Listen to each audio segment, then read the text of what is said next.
নমস্কার, আপনাদের জন্য রইল দিনের সবথেকে চর্চিত 10টি সংবাদ। শুরুতেই হেডলাইন।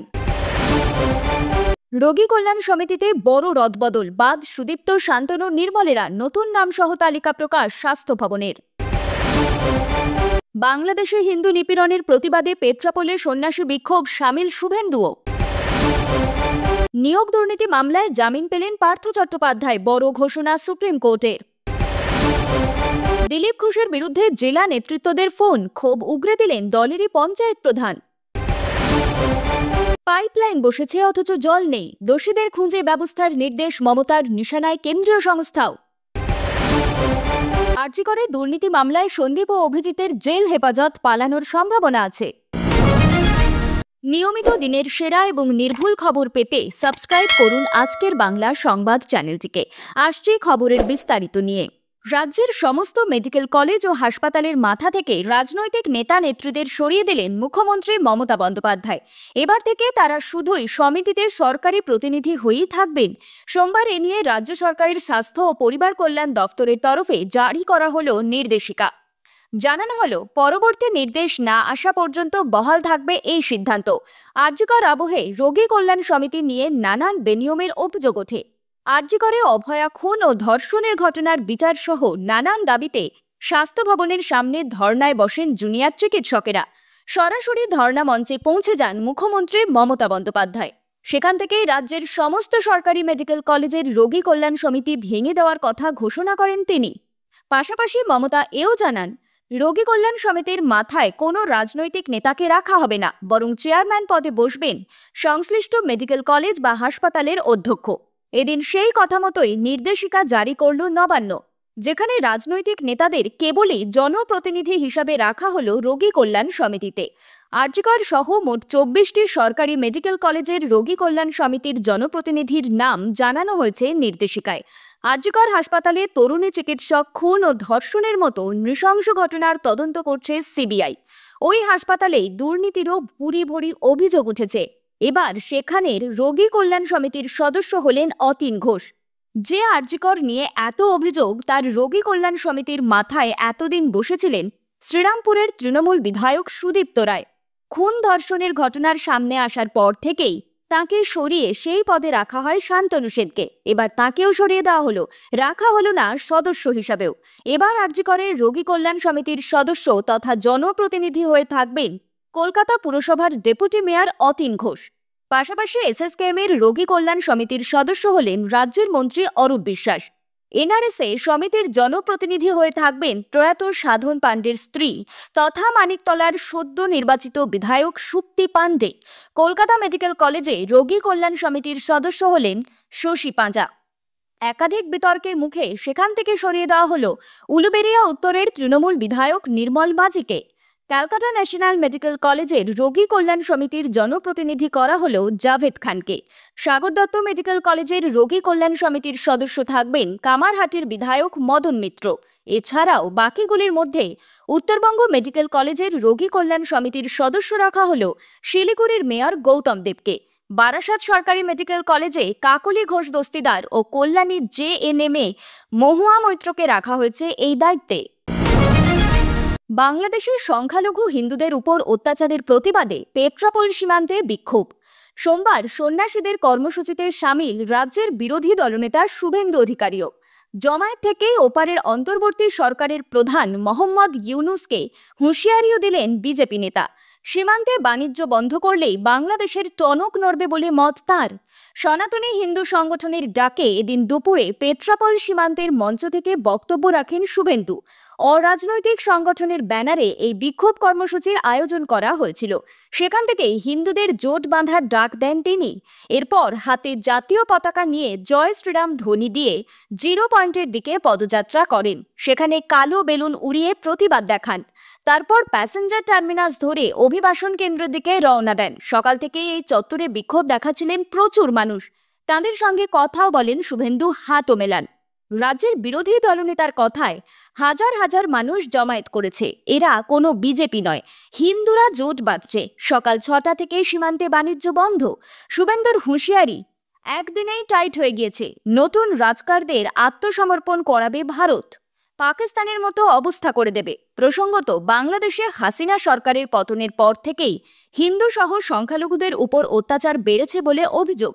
এ বিষয়ে আজ বিধানসভায় মুখ্যমন্ত্রী মমতা বন্দ্যোপাধ্যায় বক্তব্য রাখেন। প্রয়োজনে সে দেশে রাষ্ট্রসংঘের হস্তক্ষেপ দাবি করে শান্তিরক্ষা বাহিনী পাঠানোর মতন একাধিক প্রস্তাব দিয়েছেন। আবার বাংলা বিরোধী দলনেতা তথা বঙ্গ বিজেপির অন্যতম মুখ শুভেন্দু অধিকারী সীমান্তে বাণিজ্য বন্ধ করে দেওয়ার দাবিতে সুর চড়িয়েছেন। বর্তমানে কেন্দ্রে হিন্দুত্বের জয়গান গাওয়া জাতীয়তাবাদী সরকার থাকলেও এখনো পর্যন্ত তাদের কড়া পদক্ষেপ করতে দেখা যায়নি। কূটনৈতিক মহল বলছে, চাইলেই পড়শি দেশের উপর অর্থনৈতিক নিষেধাজ্ঞা জারির হুঁশিয়ারি দিতে পারত নয়াদিল্লি। বাংলাদেশের প্রাক্তন প্রধানমন্ত্রী শেখ হাসিনাকে সামনে রেখে কূটনৈতিক মারপ্যাঁচে ফেলতে পারত ইউনূস সরকারকে।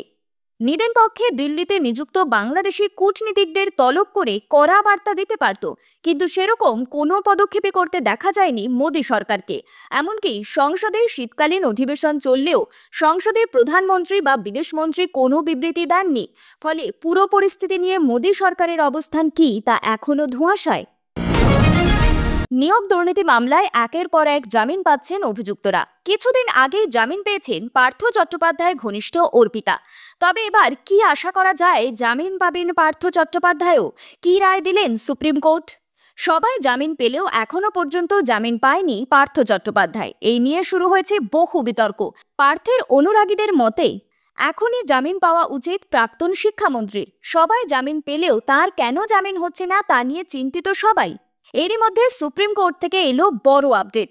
পার্থ চট্টোপাধ্যায়ের জামিন মামলার শুনানি পিছিয়ে গেল সুপ্রিম কোর্টে। সোমবার এই মামলার শুনানি হওয়ার কথা ছিল বিচারপতি সূর্যকান্ত এবং বিচারপতি উজ্জ্বল ভূঁইয়ার ডিভিশন বেঞ্চে। তবে শুনানির আগে জমা পড়া রিপোর্টগুলো পড়ার জন্য সময় চেয়ে নিলেন বিচারপতিরা। এর ফলে মামলাটির শুনানি আগামী বুধবার অথবা বৃহস্পতিবার হতে পারে।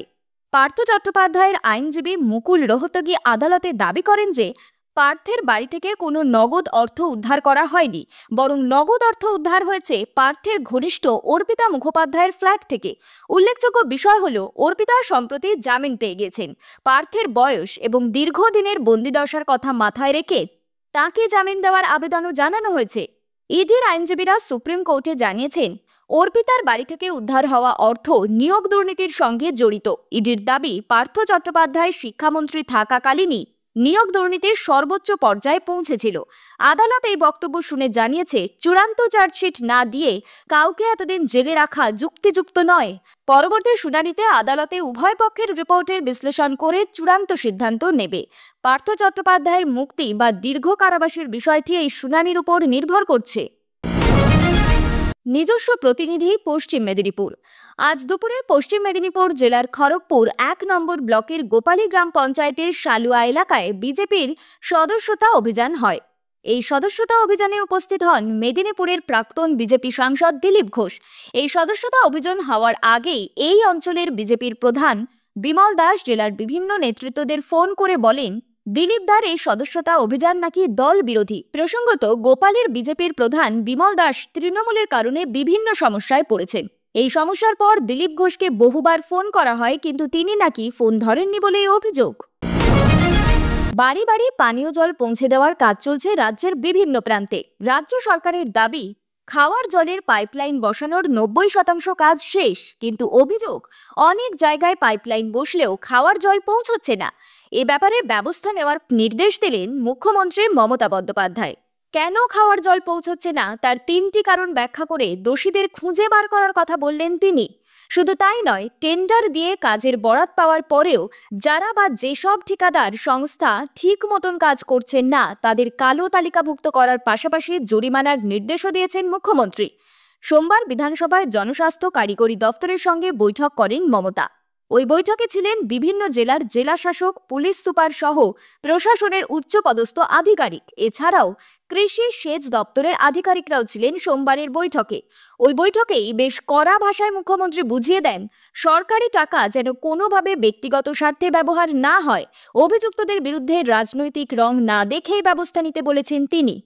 পাইপ বসানোর পরেও কেন খাওয়ার জল বাড়ি বাড়ি পৌঁছচ্ছে না তার কারণ ব্যাখ্যা করতে গিয়ে মুখ্যমন্ত্রী ৩টি কারণের কথা বলেছেন। ১. ব্যক্তিগত কাজে পাইপলাইন কাটা। ২. ঠিকাদার সংস্থার সমীক্ষা না করেই কাজ করে যাওয়া। ৩.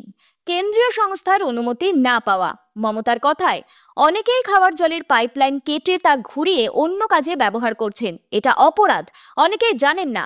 পুলিশকে বলবো উপযুক্ত ব্যবস্থা নিতে, ফৌজদারি মামলাও রুজু হতে পারে। পাশাপাশি যেসব ঠিকাদার সংস্থা টেন্ডার পাওয়ার পরেও ঠিক মতন কাজ করেনি তার বিরুদ্ধে কঠোর ব্যবস্থা নেওয়ার নির্দেশও দিয়েছেন মুখ্যমন্ত্রী। সেই সব সংস্থাকে কালো তালিকাভুক্ত করে জরিমানা করার কথাও বলেন তিনি। এছাড়াও বেশ কয়েকটি কেন্দ্রীয় সংস্থার বিরুদ্ধেও ক্ষোভ প্রকাশ করেন মুখ্যমন্ত্রী। অভিযোগ, যেসব সংস্থা অনুমতি না দেওয়ায় পাইপলাইন বসানো এবং বাড়ি বাড়ি খাওয়ার জল পৌঁছানোর কাজে সমস্যা হচ্ছে, সেই তালিকায় আছে rail, Indian Oil Corporation Limited, national highway ডিভিসির মতন সংস্থা। অনুমতি না পাওয়ার ফলে কত পরিবার ভুক্তভোগী তাও তালিকা ধরে ফেললেন মমতা। পুলিশ প্রশাসনকে নিয়মিত নজরদারি চালানোর নির্দেশ দিয়েছেন মুখ্যমন্ত্রী। আরজিকর মেডিকেলে দুর্নীতি মামলায় 9 ডিসেম্বর পর্যন্ত জেল হেফাজত। সন্দীপ ঘোষ ও অভিজিৎ মণ্ডলের 9 ডিসেম্বর পর্যন্ত জেল হেফাজত, সশরীরে হাজিরার নির্দেশ। আরজিকর কাণ্ডে দ্বিতীয়বারের জন্য সিএফএসএল করতে 5টি ডিভিআর ও 5টি হার্ড ডিস্ক পাঠানো হয়েছিল। রিপোর্ট এসেছে। রিপোর্ট খতিয়ে দেখা চলছে, আদালতে জানালো সিবিআই। সিএফএসএল রিপোর্টে তথ্য নষ্ট হয়েছে কিনা জানানো হয়নি। ডিভিআর থেকে কিছু ডিলিট করলে এক্সট্রাকশন করা যায়। দুর্নীতি মামলায় চার্জশিট দিলেও মামলা নিয়ে কিছু জানায়নি সিবিআই। আদালতে সওয়াল সন্দীপ ঘোষের আইনজীবীর। জেল হেফাজতে নেওয়ার প্রয়োজন কি? কোনো নতুন তথ্য সিবিআই দেখাতে পারেনি। আদালতে সওয়াল অভিজিৎ মণ্ডলের আইনজীবীর। সরকারি চাকুরে পালানোর বিষয় নেই। আদালতে সওয়াল অভিজিতের আইনজীবীর। অবশ্যই পালানোর সম্ভাবনা আছে। অন্য কেসে পুলিশ কমিশনারকে পায়নি। আদালতে পাল্টা সওয়াল সিবিআই এর। আরজিকর কাণ্ডে সুপ্রিম কোর্টে আগেই পুলিশের বিরুদ্ধে তথ্য প্রমাণ লোপাটের অভিযোগ তোলা হয়েছিল সিবিআই এর তরফে। সেই তথ্য প্রমাণ লোপাটের অভিযোগেই টালা থানার ওসিকে গ্রেফতার করেছিল সিবিআই। কোনো তথ্য প্রমাণ লোপাট হয়নি, সঠিক পথেই তদন্ত হয়েছে। আরজিকর কাণ্ডের তদন্ত নিয়ে প্রশ্নের মুখে পড়ার পর বারবার এই দাবি করেছিল কলকাতা পুলিশ। তথ্য প্রমাণ লোপাটের অভিযোগ খারিজ করে সিবিআই এর দিকে কার্যত চ্যালেঞ্জ ছুড়ে দিয়েছিলেন পুলিশ কমিশনার। এই আবহেই অবশেষে তথ্য প্রমাণ লোপাটের অভিযোগে টালা থানার ওসি অভিজিৎ মণ্ডলকে গ্রেফতার করেছিল সিবিআই। আর্থিক দুর্নীতি মামলায় ইতিমধ্যেই গ্রেফতার করা হয়েছিল আরজিকর মেডিকেলের প্রাক্তন অধ্যক্ষ সন্দীপ ঘোষকে। পরে চিকিৎসকের ধর্ষণ খুন মামলাতেও তাকে গ্রেফতার করেছিল সিবিআই। এই মামলার শুরু থেকেই বারবার প্রশ্নের মুখে পড়েছিল সন্দীপ ঘোষের ভূমিকা। তার গ্রেফতারির খবর স্বাস্থ্য ভবনের বাইরে ধর্ণা মঞ্চে পৌঁছতেই উচ্ছ্বাসে ফেটে পড়েছিলেন সে সময় আন্দোলনকারী জুনিয়র চিকিৎসকরা। খবর শেষ হলো।